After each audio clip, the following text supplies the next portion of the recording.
પણ ઘણા ભૂલી જાય તો એવું કહું છું કે ભૂલી જવાનું, એને સપનું આલ્યું હશે તો ભૂલી જવાનું છે. કારણ કે માં છે ને, મનુષ્ય હોય કે ઊંઘમાં સપના જોવે, માં હોય ને જીવતા જાગતા સપના જોવડાવે. માં કોઈ દાડો ઊંઘમાં સપના ના આલે, માં તો ઉઠાડે, બેટા ઉભો થા અને આ દીવો કરવાનો છે, હું મેલડી તાર ઘરે આવીશું કે તારા દાદાની મેલડી છો એવું કે બેટા ઉભો થા, રાતના 12 વાગે ઉભો કરે, ઉભો થા બેટા દીવો કર, હું ચાઉંડ તારા ઘરે આવીશું તારા દાદાની માતા. એવું કે બેટા ઉભો થા, હું ખોડિયા લાવીશું તારા દાદાની માતા.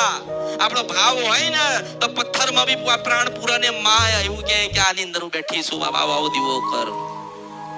જ્યારે જ્યારે તકલીફ આવે, મૂંઝવણ થાય, રસ્તા બધા બંધ થઈ જાય, તમારા ના થાય, તારા હું એવું કહું છું કે તમારી માને એવું કહેજો કે માં બસ તે જન્મ આલ્યો છે તેમાં તું હવે હાચવી લેજે. અને એ માં કદાચ એવું વિચારે કે આ લોકોએ બહુ ગુનાહ કર્યા છે, બહુ સોગન ખાધી છે, બહુ લોકોનું લઈ લીધું છે, સાચું ભૂલ્યા નથી, મારો દીવો કોઈ દાડો કર્યો નથી, હું શું કરવા જાઉં? ત્યારે મન તમારે અરજી કરવાની છે. મન કાગળ લખજો, એ કાગળનો જવાબ અમૃત દેવા આવશે, હું મેલડી છું. મને ચિઠ્ઠી લખજો અને કાગળ લખો ને આંખ બંધ કરી, અને તમને એવું લાગે ને કે મારો કાગળ લખાઈ ગયો, એ તમારે સમજવાનું કે એ કાગળ પાછું મારી પાસે આવ્યો, અને મારી પાસે કાગળ આવ્યો છે એનો જવાબ દેવા હું અમૃત તમારી માતાની પાસે ચોક્કસ મોકલીશ. આવો મારો આશીર્વાદ છે, મારી મેલડી ના રામ છે.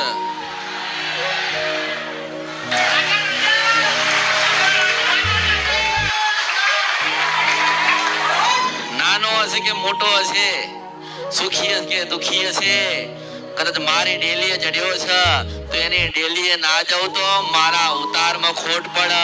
મુશ્કિલ છપરા નદી કદરપિયા મેલડી છો.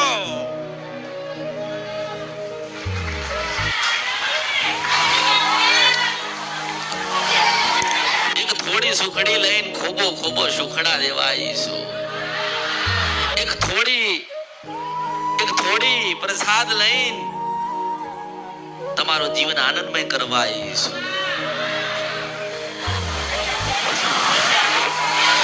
કોઈ કઈ પૂછવા આવ્યું હશે, કોઈ મન કહેવા આવ્યું હશે, એના દુઃખની વાત મન કરવા આવ્યું હશે, કોઈ જોવા આવ્યું હશે, કદાચ કોઈ ફરવાય માટે નીકળ્યા હશો કે કોણ બેઠ્યું છે ને કોણ બોલે છે અને કેવું છે એવું જોવા માટે ઉભા રહી ગયા છો. તો એક વખત ઉભા રહે અને આજીવન ઉભું રહેવું પડે. જગત જનની જોગ માયા અમૃતની મેલડી છો, હું સિંધવન છપરા નદી કદરપિયા મેલડી છો. હું એક જ માતા એવું કહું છું કે હું નારાયણની સાક્ષીએ બોલું છું. પણ નારાયણ કદાચ આ વાદળોમાં હંતાઈ ગયો હશે, મારા દર્શન દુર્લભ થતા હશે ને એટલા, પણ કદાચ એને તો આવવું પડશે ભગવાન ને પરમાત્મા ને. એક જન્મ લેવા માટે માની જરૂર પડી હતી, એવી જ એક માં હું છું. તમે ઘરે દીવો કરો છો એ માં છે, કોઈક મંદિરે જતા હશો પગે લાગવા એ માં છે, મને મળવાયા છો તો એક માં છું. આ તો હજારો યુગો અને વર્ષો થઈ ગયા કે માતાઓના નામ પડ્યા, પણ માં એટલે માં કહેવાય. માથી મોટું કોઈ નહીં. યુગો કે ગમે તેટલા વર્ષોના વર્ષ જતા રહે, પણ માં એટલે કે માં રહી છે. અને માની સત્ર સાયમ તમારે દરેકને રહેવાનું છે. હું આનંદ કરાવવા આવી છું ને આનંદ કરવાનો છે. દુઃખ આવ્યું છે કે દુઃખ હતું કે દુઃખ પડે છે, આજે મને આલીને જવાનું છે, હું લેવા તૈયાર છું.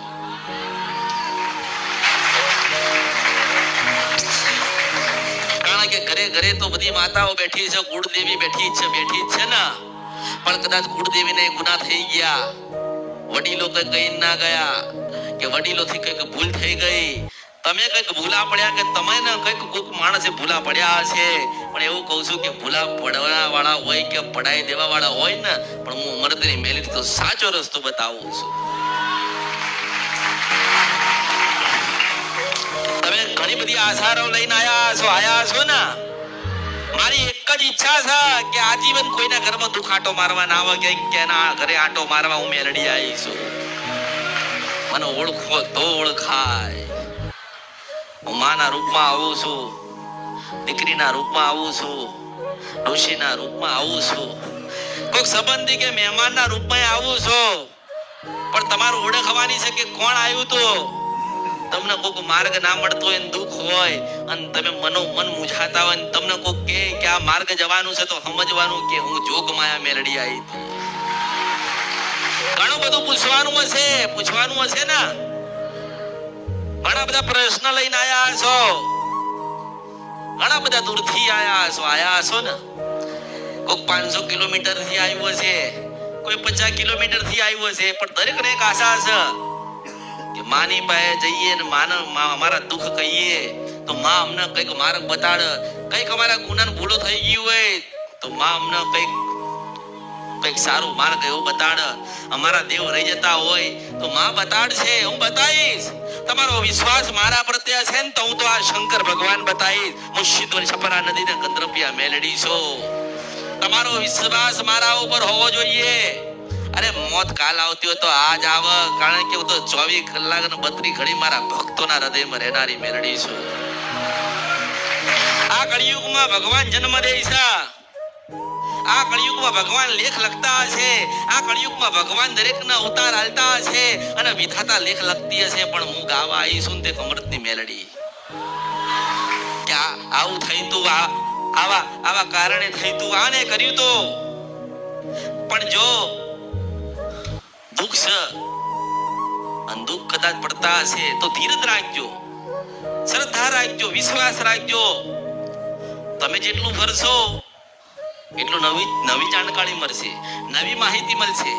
કોઈ ઘરનું બતાડશે, કોઈ બહારનું બતાડશે, કોઈ કરી નાખ્યું છે એવું કહું છું. હું તો એવું કહું છું કે કરી નાખ્યું તો ભલે કરી નાખ્યો, હું એનું ના કરી નાખું ને તો ભર્યું મારા અવતારમાં ખોટ પડે. મુશ્કેલ વંશપરા નદી કદરપિયા મેલડી છો. પણ કદાચ તમે હાથ સાચા હોવા જોઈએ, તમે કોઈનું લઈ ના લીધું હોવું જોઈએ, તમે પવિત્ર હોવા જોઈએ, તમારી માના દીવા તમે કરેલા હોવા જોઈએ, તમારો વિશ્વાસ તમારી માતા પ્રત્યે હોવો જોઈએ. તો લડવા ના જાઓ તો મારા અવતારમાં ખોટ પડો મેલડી છો.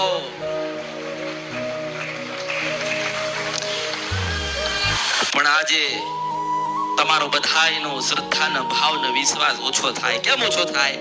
કે માને કાર્ય સોંપીએ છે, માને અમે કઈક વાત કરીએ છે, પણ અમારા દુઃખનો અંત નથી આવતો. હું કહું છું ધીરજ રાખો, થોડો સમય, થોડી પ્રતીક્ષા, થોડી તકલીફ પડશે. દુઃખ તો વર્ષોથી છે અને ભલે રહેવા દેજો, પણ મારા ઉપર શ્રદ્ધા ને વિશ્વાસ અને ભાવ રાખજો. એ દુઃખ છે ને એ ક્યારે જતું રહેશે ને ક્યારે તમારા જીવનમાં સુખ આવશે ને તમને પોતાને ખબર નહીં પડે. કે કોના સ્વરૂપમાં આવશે કોને ખબર, ક્યારે આવશે કોને ખબર, કેવી રીતે આવે કોને ખબર. ઘણાને પોતાની કુળદેવીની ખબર નથી તો એવું કહું છું ધીરજ રાખજો, સપના રૂપમાં આવીને બતાવાઈશ. ઘણાના દેવના દીવાની ખબર નથી કે અમારા ઘરના દીવા કેટલા, અમારા પેઢીના દીવા કેટલા. તો એમ કહું છું વિશ્વાસ રાખજે, આ અમૃત બતાવવા આવશે હું માતા છું. એ કહેશે, એ બતાવશે, હું એને કહીશ, મન કહેશે. તમારો ભાવ હોવો જોઈએ, તમારી શ્રદ્ધા હોવી જોઈએ. તમે કઈક સમર્પિત કર્યું હશે એટલે મેં કીધું કે સુખડા લેવા હોય તો સુખડી આલવી પડે. જેનો જેવો મોટો ભાવ ને એટલા મોટા આશીર્વાદ આલું છું. તમારો ભાવ છે ને, તમારો વિશ્વાસ અને તમારી શ્રદ્ધા છે ને, એટલે તમારા કામ થશે થશે થશે. તમે તમારી માને લાડ લડાવતા હશો ને, તમે શ્રીફળ વધેરતા હશો, તમે નિવેદ કરતા હશો, તમે દીવા જળહળતા કર્યા હશે. પણ કદાચ એને કઈ ખોટું લાગ્યું હશે, એનું મન દુભાયું હશે તો તમને તો નહીં, તમારી માતાઓને રાજી કરવા ના આવું તો મારા અવતારમાં ખોટ પડવું મેલડી છું.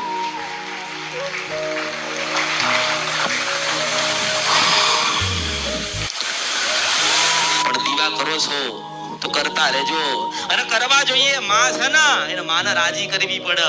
અને માં ક્યારે રાજી થાય કે પશુ પ્રભાત રાજા કરણની વેળાનો સમય થાય અને સવાર થતી હોય ને તમારો ધરતી ઉપર પહેલો પગ પડે અને તમારે એવું કેવું પડે કે મારા મહાદેવના રામ છે, આજથી હજારો લાખો વર્ષો થઈ ગયા. રાજા રાવણ જેવો હતો ને તો પશુ પ્રભાત રાજા કરણની વેળા 4 થાય ને ધરતી પર બહુ કરે ને એટલે હર હર મહાદેવ કહેતા, ઓમ નમઃ શિવાય કહેતા, મહાદેવને જળ ચઢાવતા. એની પાસે બધું હતું પણ આપનારો કોણ હતો? આ પરમાત્મા.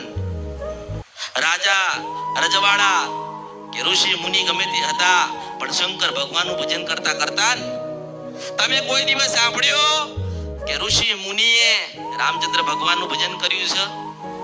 તમે સાંભળ્યું હનુમાનજીનું ભજન કર્યું છે? અરે અસુરો ને દૈત્યો હતા ને એ મારા મહાદેવનું નામ લેતા હતા, કારણ કે કઈ નતું ને તારા ભગવાન શંકર હતો ને કઈ નહીં હોય ને તારે શંકર ભગવાન હશે. એટલે મોટા મોટો દેવો ને દેવ કોણ કહેવાય? મહાદેવ. તમે કદાચ ઉદાસ હોય, રાત્રે કદાચ દુઃખ પડતું હોય અને સુઈ જાઓ ને સવારમાં ઉઠો ને ધરતી ઉપર પહેલો પગ મૂકો ને તમે પગ મૂકો ને એવું આંખો બંધ કરીને 11 વખત કહો ને કે ઓમ નમઃ શિવાય, હર હર મહાદેવ, તમે 11 વખત કહો ને તારે તમારા અંદર મનમાં આત્મામાં ચેતના જાગે. શું જાગે? ચેતના જાગે. એક આનંદનો અનુભવ થાય અને તમે પછી નહીં ધોઈને દૂધ જેવા ચોખ્ખા લઈને તમારી કુળદેવીને દીવો કરો અને સવારે વહેલા ઉઠીને કુળદેવીને દીવો કરો કે તમારી શિકોતરનો દીવો કરો, તમારી સતીનો દીવો કરો, તમારી મેરડીનો કરો કે ચાઉંડનો કરો, તમારી જે માતાનો હોય તમે સવારમાં દીવો કરો અને દીવો કર્યા પછી એવું કહો કે હર હર મહાદેવ છે તો તમારા ઘરે ભગવાન પોતે નારાયણ આવશે. હું માતા છું. ક્યાં ભૂલા પડ્યા છો? ક્યાં ભૂલા પડ્યા છો કે ભૂલા પાડી દીધા? ભૂલા પાડી દીધા. માં એટલે માં કહેવાય. આપણને દુઃખ પડ્યું તો આપણે ભગવાનને કહીએ છીએ, હે ભગવાન કેમ મારું જીવન આવું છે, કેમ આટલા બધા દુઃખ પડે છે? આપણી માએ આપણને કોઈ જાણો કીધો કે બેટા તમે આ ગુનો ભૂલ કરી, મને દુઃખ પડ્યું? કીધું ખરી? તમે ખોટું ભૂલ્યા હશો, તમે ખોટી સોગન ખાધી હશે, તમે 5 રૂપિયા કોઈના લઈને કોઈના હાલ્યા નહીં હોય તો માં રાજી થાય ખરી? માં એવું કે બેટા તું 5 રૂપિયા કોકના લઈને આવ્યો છે તે મહિનો મારો દીવો ના કરતો, પણ 5 રૂપિયા જે પૈસા તેલના કે ઘીના જે બચે ને હામો વળાને આલી આવજે એટલે મારા દીવા બેટા તે કરેલા કહેવાય. માં એવું કહે છે એક દીવો કરો કે 1000 દીવા કરો, સાચા દેવની ઓળખ કરવી હોય તો અમૃતની મેલડી જોઈ છે. જો તમારી એ માતા રહી ગઈ હોય ને એને મનાવવાની જવાબદારી હોય ને તો મારી છો, અને તમારી જવાબદારી એવી રહે કે તમારે મારું થઈને રહેવું પડે. હું જે માર્ગ મોકલતી હોય એ માર્ગ લેવો પડે. એટલે હું તો એમ કહીશ દરેક ને કે કદાચ જ્યારે તમે ઉઠો કાં તો જ્યારે તમને દુઃખ પડે કે જ્યારે તમને સુખ આવ્યું હોય શંકર ભગવાન જરૂરથી જળ ચઢાવજો. જેટલું મહાદેવને જળ ચઢાવજો એટલું તમારા જીવનના દુઃખનો નાશ થશે. શું થશે? હવે તમે સવારે વહેલા ઉઠો અને હર હર મહાદેવ કે ઓમ નમઃ શિવાય બોલો ને એક લોટો લઈને શિવજીના શિવલિંગ ઉપર તમે જળ ચઢાવો અને એટલું જળ ચઢાવીને કહો કે હે નારાયણ, હે ભગવાન મહાદેવ, મારી માન રાજી કરજો. તો એ જઈને કહે કે નહીં? કે નહીં? કે એવું કે હું શંકર ભગવાન છું અને ભગવાન એવું કહું છું કે તારા દીકરાએ તને યાદ કરીશ, કે તારી દીકરીએ તને યાદ કરીશ. કે ના કે? પણ તમે સવારમાં ઉઠો છો તો હજારો માંગણીઓ લઈને આવો છો, સવારમાં તમે જાગો છો તો હજારો વિચારો લઈને તમે જન્મ લો છો. નવો દરેક મનુષ્ય સવારમાં નવો જન્મ લે, નવા વિચાર એનામાં આવશે. પણ એમ કહું છું કશું વિચાર કરવાની જરૂર નથી, કારણ કે તમે જે વિચાર કરો છો એ સાકાર થવાનું છે. તો હું જીવાડું છું ને હું બતાવું છું ને હું આપું છું ને એમ જ આનંદ છે. મારા બતાવેલા માર્ગમાં સુખ છે. તમે તો તમારા જીવનના માર્ગ લીધા ને, ફર્યા ને, કર્યું ને, લોકોએ કરાયું ને, કશું થયું, કશું મળ્યું નહીં. પણ હું એવું કહું છું કે સવારે વહેલા ઉઠી નારાયણનું નામ લઈને, મહાદેવનું નામ લઈને કદાચ સવારે વહેલા જે જળ ચઢાવશે અને જળ ચઢાયા પછી કદાચ નારાયણનું નામ લે, મહાદેવને રાજી કર અને એવું કે માં તું રાજી રહેજે. આજે મહાદેવના મંદિરે જઈને આવ્યો છું અને મહાદેવને એવું કેવું પડે કે ભગવાન તમને એના માટે જળ ચઢાવું છું કે મારી માન તમે રાજી કરજો. આ ધરતીઓ ઉપર તમારી માન કોઈ જોઈ નથી તો કોઈ રાજી કરી છે? તમે તો હવાર દીવા કરો છો એટલે કહો માં તમે રાજી છો?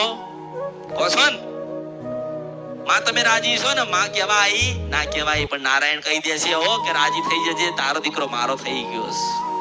જો તારો દીકરો મારો થઈ ગયો છે તો તારો નહીં થાય. એટલે માં કે ભગવાન નારાયણ જો તમે કીધું છે તો મારે તો કરવું જ પડે ને. જો હું જબરીન જોરાવર મેલડી કદાચ મહાદેવ ને મૂકીને ચાલતી ના હોય તો તમારે ચલાય ખરી?